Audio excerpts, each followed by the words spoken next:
Capítulo 14. A luta armada. Princípio do marxismo-leninismo. Em princípio, não renunciaremos nunca e nem podemos renunciar ao terror. O terror é uma das formas de ação que pode ser útil e até indispensável em um determinado momento do combate, ante determinado estado das tropas e determinadas circunstâncias. Naturalmente, nós da ANL, Aliança Nacional Libertadora, também devemos e precisamos conspirar. Nós desejamos chegar ao poder. Nós sabemos que só quando chegarmos ao poder, instalando o governo social revolucionário, o governo da ANL, teremos a democracia e emancipação do nosso país. E ao poder, nós o sabemos, só poderemos chegar pela luta armada, pela luta insurrecional.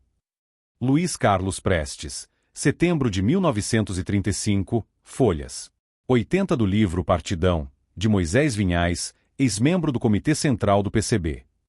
A ditadura revolucionária do proletariado é um poder conquistado e mantido mediante a violência exercida pelo proletariado sobre a burguesia, um poder não sujeito a nenhuma lei, e o partido vitorioso, se não quiser ter lutado em vão, terá de manter seu domínio pelo terror que suas armas inspiram aos reacionários. Lenin, contra o revisionismo. A luta revolucionária armada constitui a linha fundamental da revolução na América Latina. Todas as demais formas de luta devem servir ao desenvolvimento da linha fundamental, que é a luta armada. Para a maioria dos países do continente, o problema de organizar, desenvolver e culminar a luta armada constitui hoje a tarefa imediata e fundamental do movimento revolucionário. Resolução da Primeira Conferência da Solidariedade aos Povos da África, Ásia e América Latina, OSPAAL, Cuba, 28 de julho a 5 de agosto de 1967. A luta revolucionária na América Latina é uma difícil e complexa batalha em que todas as forças que se opõem ao imperialismo norte-americano têm seu posto e na qual as mais diversas formas e métodos de luta devem ser usados pelo movimento revolucionário, adequando acertadamente sua localização e o momento de seu emprego à diversidade de condições de cada país. Não são os revolucionários os primeiros a apelar à violência. Porém, é um direito e dever de todas as forças populares e revolucionárias estar prontas a responder à violência contra-revolucionária com a violência revolucionária e abrir caminho para as vias diretas, inclusive a ação armada. Resolução da Conferência dos Partidos Comunistas da América Latina e Caribe, Cuba, 1975. A classe operária e seu partido de vanguarda aspiram a produzir as mudanças revolucionárias pelo caminho menos doloroso, porém assumirão outras vias se a violência das minorias dominantes impedir o acesso ao poder da autêntica maioria nacional. A articulação deste pensamento não significa a adoção de um caminho pacífico e nem definir como obrigatório o trânsito pela guerra civil, descarregando, em todo caso, sobre as classes reacionárias a responsabilidade por havê-la desencadeado. Algumas reflexões sobre o desenvolvimento do processo revolucionário argentino, Oscar Arévalos e Adela Sanches, membros do CC do PC argentino, Conferência Teórica Internacional realizada em Cuba, em 26 e 28 de abril de 1982. Renunciar à preparação da luta armada é simplesmente renegar a revolução e capitular ante a declaração de guerra permanente dos exploradores e seus guardas nacionais. De acordo com as condições particulares de cada país, da correlação de forças, um dos caminhos será o indicado. Na tese política de nosso partido está dito: o partido não pode impor às massas tal ou qual forma de luta, legal, ilegal, pacífica ou armada, sem levar em conta as condições objetivas, o estado de ânimo, a vontade das massas. Se pretender fazê-lo, ficará isolado e colherá derrotas.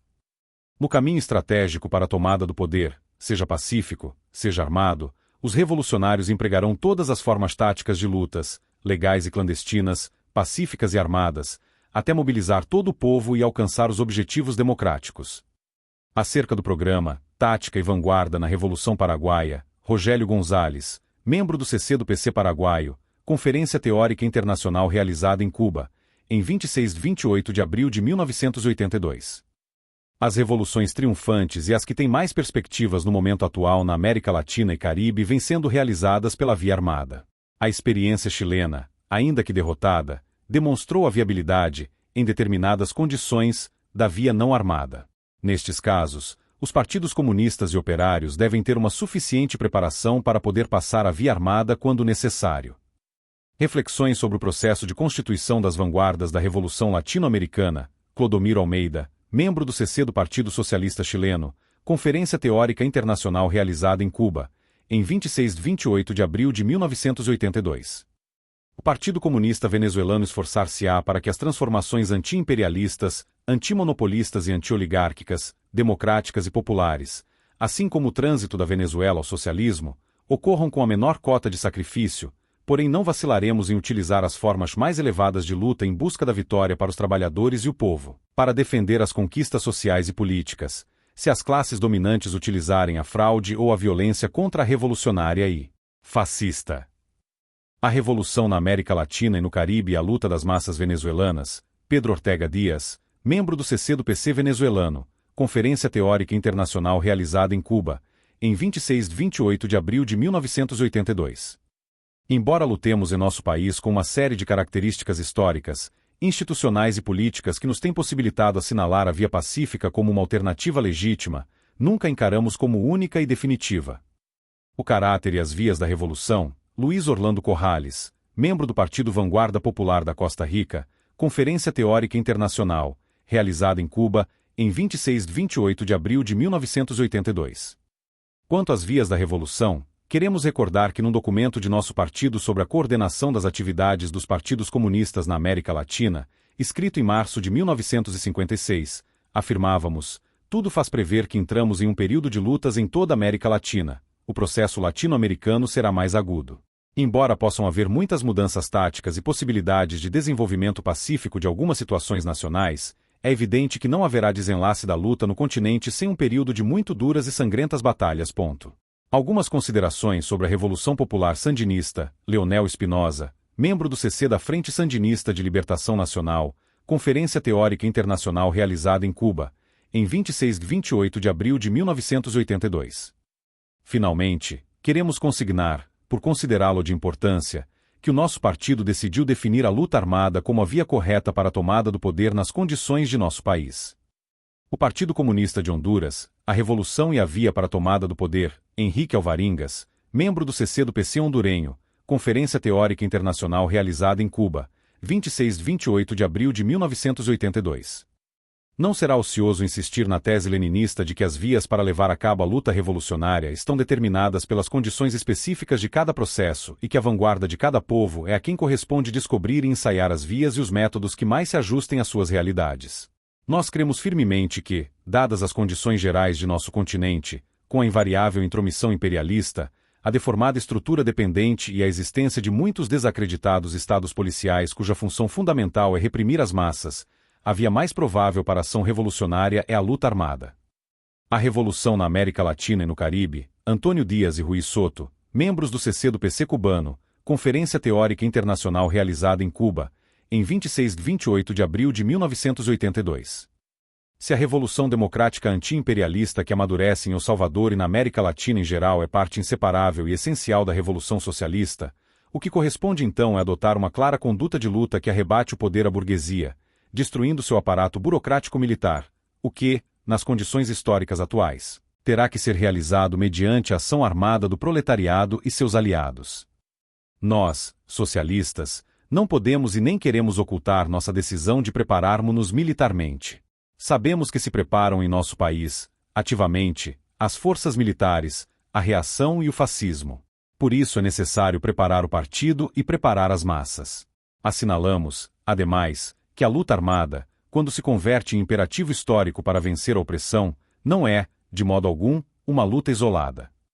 Para o marxismo-leninismo, a guerra revolucionária ou a insurreição, sendo as formas mais elevadas de luta de classes, são uma luta de massas, e é o povo, em seu sentido mais amplo, o ator principal.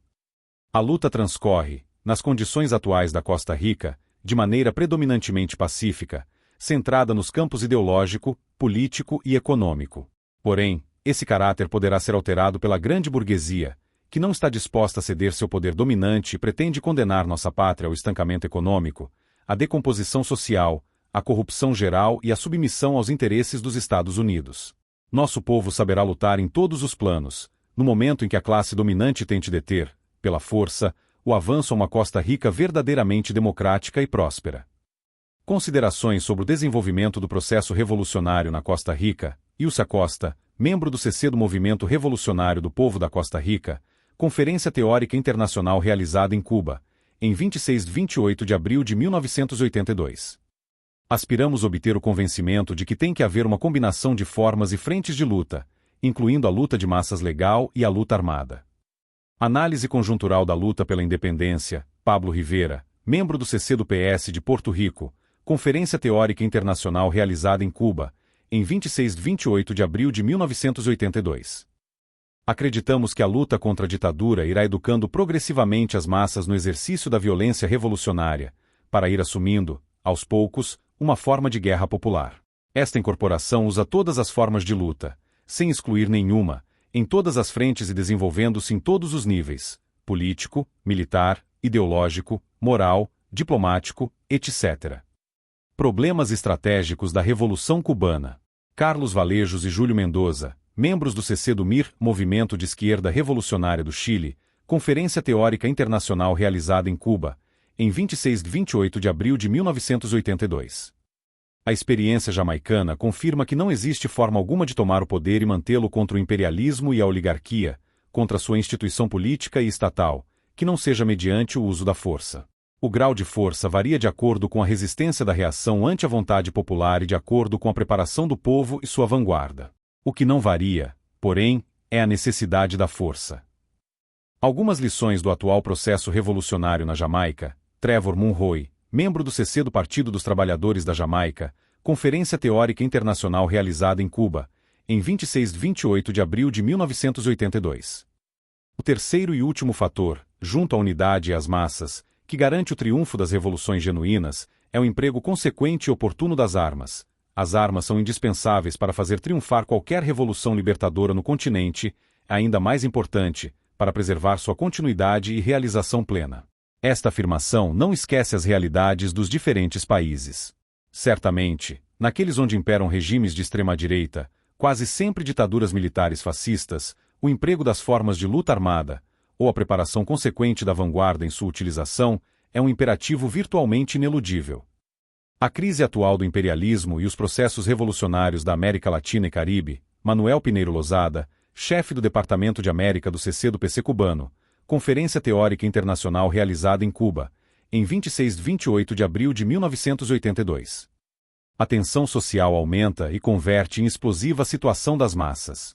A violência reacionária gera respostas mais conscientes e igualmente violentas que dão forma a uma aguda confrontação de classe, ou mais, a uma verdadeira guerra de classes. Hoje está sendo concretizado o esforço unitário das organizações político-militares revolucionárias e nosso partido, nas diversas formas de luta e organização clandestina e semiclandestina que adotam as organizações de frente ampla para lograr a ativação e a continuidade da luta das massas populares da cidade e do campo, para canalizar suas demandas mais sentidas e conduzi-las a formas superiores de luta. O Partido Marxista-Leninista e a Revolução, Carlos Cárdenas e Armando Gutierrez, membros do CC do Partido Guatemalteco do Trabalho, Conferência Teórica Internacional realizada em Cuba, em 26 e 28 de abril de 1982. Com respeito à tomada do poder político, devemos utilizar todas as formas de luta, parlamentares, extraparlamentares, legais e ilegais, armada e pacífica. A luta por mudanças democráticas em condições de legalidade não faz com que o partido seja menos revolucionário que aqueles que estão envolvidos na luta armada, como às vezes se poderá erroneamente pensar. Características gerais e particulares do processo revolucionário na América Latina e Caribe. Chedi Jaga, secretário-geral do Partido Progressista do Povo da Guiana, Conferência Teórica Internacional realizada em Cuba, em 26 e 28 de abril de 1982. Estamos certos que somente triunfaremos se formos capazes de construir, guiando-nos sempre pelos critérios de força e amplitude, uma força global superior à da tirania no conjunto dos terrenos, e que some e multiplique as áreas sociais, políticas, ideológicas, militares e internacionais. A futura democracia chilena só surgirá de uma ruptura revolucionária que assumirá as características de uma insurreição generalizada da nação.